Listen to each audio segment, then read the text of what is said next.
Hi guys, welcome back to the channel.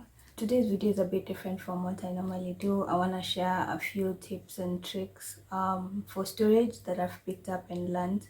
If you've been watching my videos for a while now, you know that I live in a very tiny bed sitter, so storage is definitely a big issue. But I've been able to manage and somehow keep my place looking a bit less cluttered. So I want to share those tips and tricks with you. So let's get right into the video.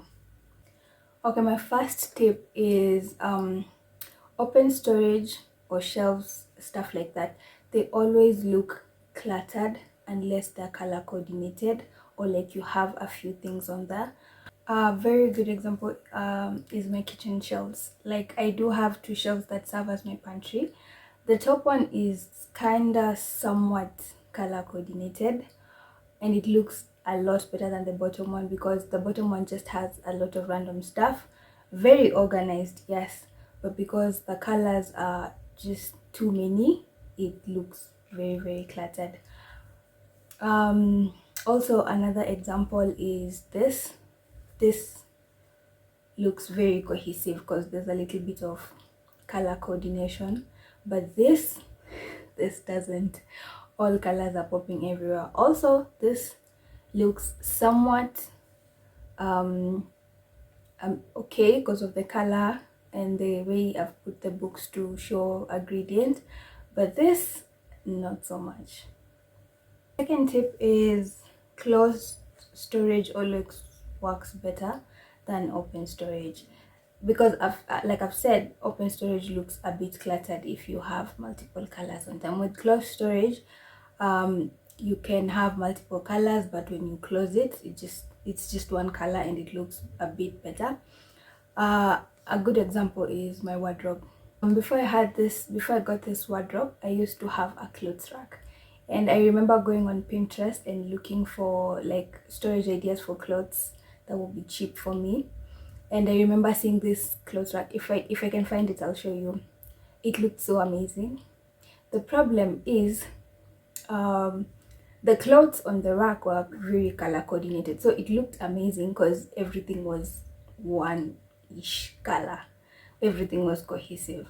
Me on the other hand, I have multiple colors in clothing, so yeah, when I got the clothes rack, it didn't look the way I wanted it to, so I ended up getting a wardrobe.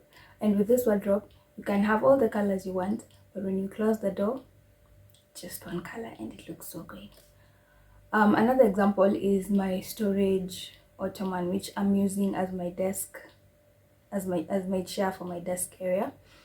This ottoman I used to store my bags, so all my bags are in there, from my wallets to my sling bags to my school bags to totes. Everything is in there, and you would not know because once I close it, it just looks so clean and so seamless. So yeah, if you can opt for closed storage, they always work better, they always look neater, yeah, and they hide your clutter very well. Also, this is not really like a closed storage type of situation, but I have a bunch of baskets all around my house. There's one close to my desk area where I store like tiny knickknacks, like my electronics, my calculator, mouse, wires, chargers, and all that stuff. I use them to store, and it takes the clutter off a surface because all that stuff would have been on my desk. So now they just have a basket where I put them and they're good to go. I also have another one on my wardrobe, which I used to store my toiletries. I mean, toiletries would obviously be very different colors because you can't color coordinate that unless you transfer them to like cute bottles and all that.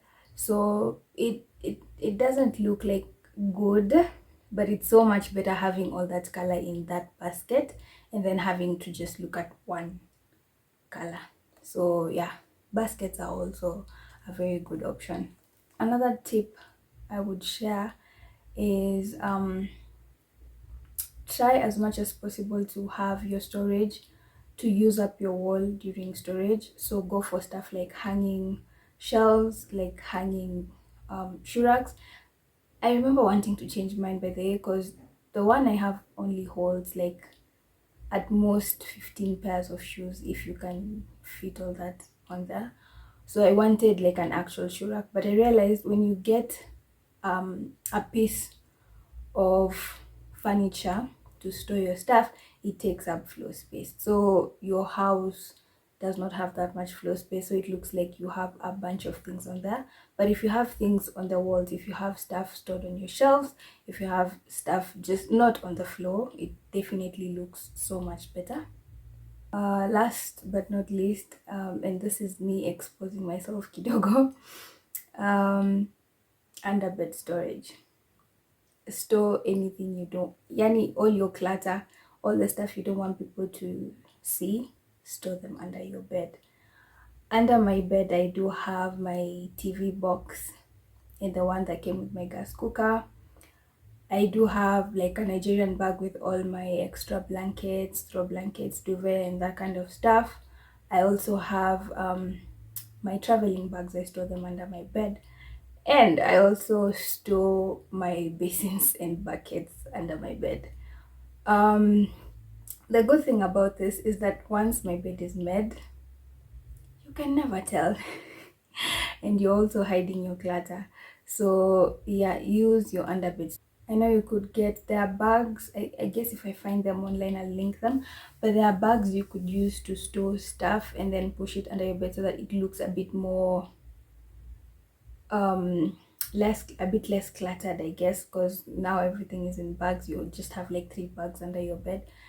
You could use under your bed to store anything, even shoes, but they things you could store under your bed. So as long as you can get creative with it, that's fine. Now I do want to point out that this is just a few things that I have picked up and learned, and I'm probably going to, like when I move out of here, I'm probably going to come up with other ways to store stuff. And they're very like budget friendly because obviously I'm a student, I can't be spending a whole lot of money on stuff. So they're very budget friendly options for you, and you could, like, if you have the means, you could do something so much better. But yeah, that's how I hide my clutter. So yeah, thank you so much for watching this video, and I'll see you guys on the next one. Bye.